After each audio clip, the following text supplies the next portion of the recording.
Ano yung tatanggalin eh, kasama niya lahat yan. May Alzheimer nga, nakalimutan niya, kasama niya lahat yan. At kasama rin sa probinsya niya. Sir, ngayong araw po ang unang hearing ng Independent Commission for Infrastructure. Anong inaasahan natin? Sa tingin niyo ba may mga politiko na sangkot sa katiwalian talaga yung mapapanagot, makukulong? Ganun. May dapat managot, pero makukulong ay doubt. May pera lahat yan eh. So ano to, sir? Ang mga may pera, hindi nakukulong. Sana. So kumbaga, joke lang ba yung ginagawang hearing natin? Kung ganito yung mangyayari, wala palang makukulong? Wala. Sa akin, tingin ko walang mangyayari dyan sa mga investigator. Dapat, pagkakinasuhan ng tao, kagaya sa Amerika, pag dinimanda nila, umaamin agad, humihingi na ng lesser offense. Dito sa atin, walang nakaparking lang ang kaso. Ako mismo, nasubukan ko na eh. Ang dami kong pinala na kaso, nakaparking karamihan. Wala nangyayari. So ito yung kaganapan dito sa may Club Filipino kung saan at meron din tayong naabutan, no? So ito na nihanda.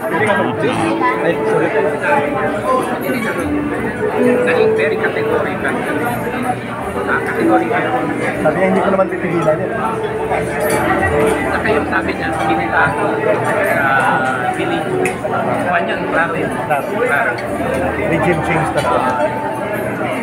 Wala na po. Because how could you as leader, hindi mo alam. Maganda yung sinabi niya kanina. Hindi mo alam. Wala kang karapatan maging leader pag wala kang Pag alam. wala kang alam. Sana yung confidential and intelligence funds mo na billion-billion, hindi mo alam. Yung anak mo nasa Congress, hindi mo alam. Gary, pag-exuya ako sa magmo. Bantayan natin to. Kay pambansang loyal ko. Yung nangyayari, Correct. milagro sa loob ng Kongreso. Agree. Hindi lang yun. Ay, Store po muna, sir. Ah. Mamaya mayroon pa tayo doon sa ano. mapunta kami. Magkaroon kami ng symbolic action sa EDSA. Mga 2 hours. It's just right. Dyan sa may EDSA room. Pupunta kami ngayon. Magno-noise barrage kami. Kung hindi mo alam, after 3 years, Yun. inimbestigahan, mahina ka. Naging presidente ka pa. Di ba? You have no capacity to lead. Agree. Yun kanina yung tumbok yan, di ba? Di ba? Anong klaseng presidente ang hindi alam ang nangyayari sa bansa niya?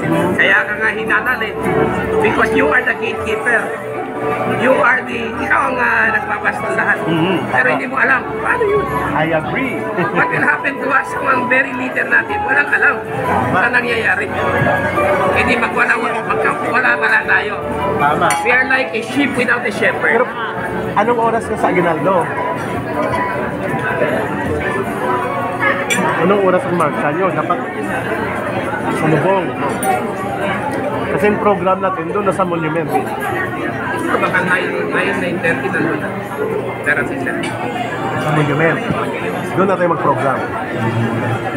Hindi, magmarcha man. Diba? Hindi, galing kami shrine eh. Galing kayo Aguinaldo. Tawid tayo doon sa, mga 9:30. Ay, ano pala, may tanong ko kay sir. So, sa 21, saan tayo mag-uumpisa, Sa sir? EDSA kami. Alas 8 ng umaga na sa EDSA shrine kami. It's Shrine. So, yan yung papunta ng Lunita. Hindi kami pupunta na. Hindi na pupunta ng Lunita. Dito lang talaga. Sa EDSA lang kasi nandiyan ang pinakamalaking tao. Okay. Gawa na kami. Sige, sir. At yun na. We need asap. Uy! Ay, kayo na rin. Hindi na ako mag-join doon. Kaya hanap ako. Hanap ako. Meron doon assignment. Okay. Wait lang. Wait lang yung second. May basta may walang So, ito sila, sir, no? So, didiretso na sila sa EDSA. So, ito yung kasalukuyan na nagaganap dito sa may Club Filipino kung saan at ito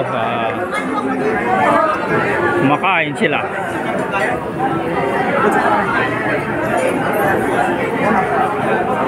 Kuha muna ako ng 8 oras para ano. Laki ng ano na ito, walang nagbato. tunugan mo rin siguro eh. Ha? Pero pagtawag mo kanina, kung nalaman ko kagad, Nung tumawag sa'yo, hindi ko pa alam. Wala pa. Umaga ko sa ano eh, umaga ko sa alas 8. Pero marami tayong kasama rito na alam. Kasi nandito na sila. Eh, paano kita nila sa ano? Ha? Ha? Paano nakita nila? Oo nga, pero hindi sila, no? No. Hindi sila nag-ano. Ay, imposible naman na. Eh, saan po?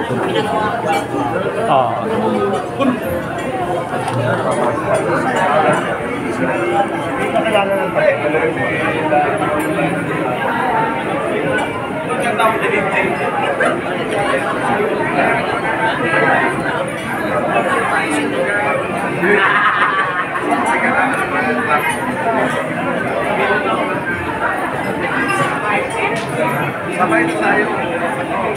So, ganito po yung ano, no, medyo sasalarawan lang natin. Malaki itong venue na kinuha nilang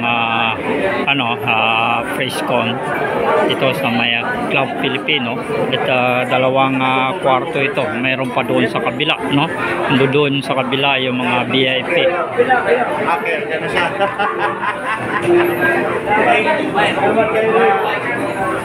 Where will go? To the EDSA. Si Leo? Para sa EDSA. Leo? Mga fight ko. Baka na kong pa-uwi. Ito na yan. Rani. Meron naman.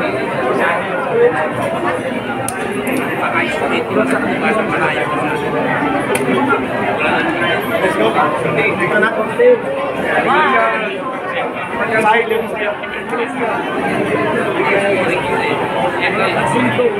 Ay, God, stop ko na. Umalis tayo. Opo. Sunod kami doon.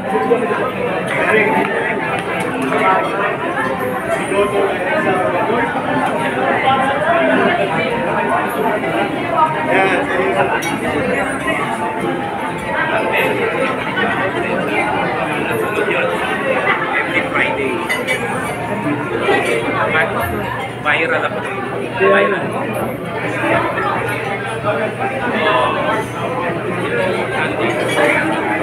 I hope na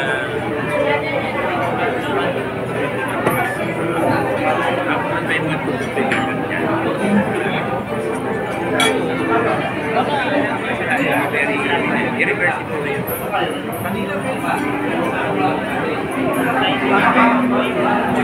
Tingnan mo yun.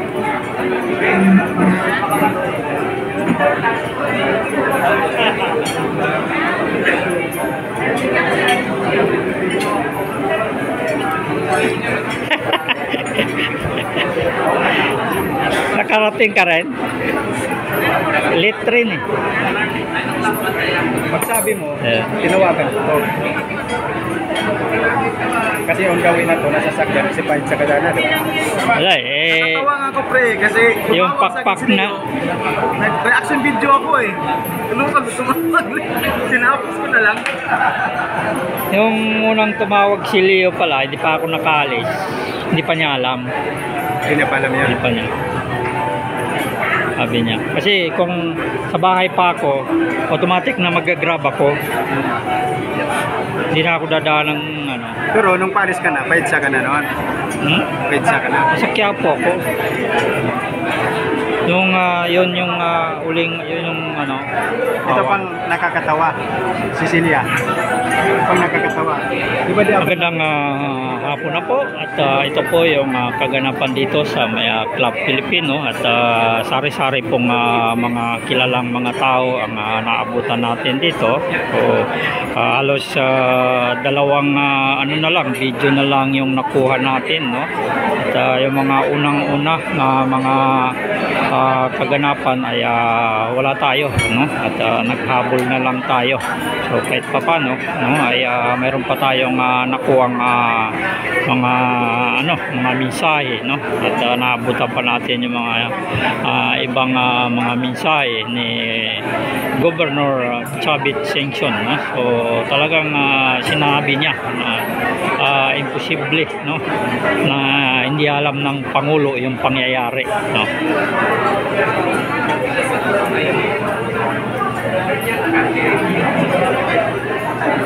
So, matandang politiko na yan, no? Hindi na natin maluloko yung ganun na basta-basta ka na lang, ikaw ang presidente. Sabi niya, bakit hindi mo alam yung nangyayari sa Congress? Nandoon mismo yung anak niya.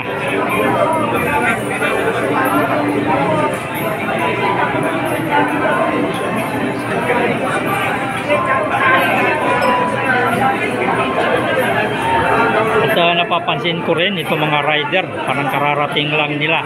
Ayan, mga rider.